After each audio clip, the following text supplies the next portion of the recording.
Bu videoda imtahanın sistemə necə əlavə edildiyini nəzərdən keçirəcəyik.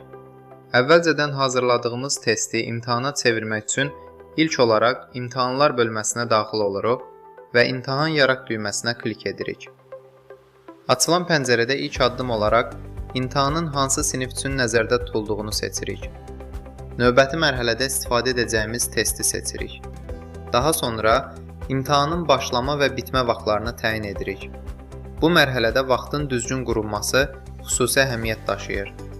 Ardınca imtahan müddətini müəyyən edirik. Müddəti təyin etdikdən sonra sualları qarışdır funksiyasını aktiv etməyimiz tövsiyə olunur.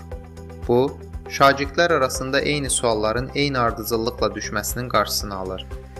Bütün parametrləri tamamladıkdan sonra imtahan yaraq düyməsinə klik edərək imtahanı sistemdə aktiv edirik.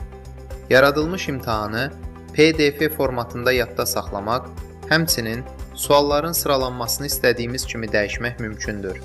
Beləliklə, qısa müddət ərzində imtahanın yaradılması prosesini tamamlamış olduq.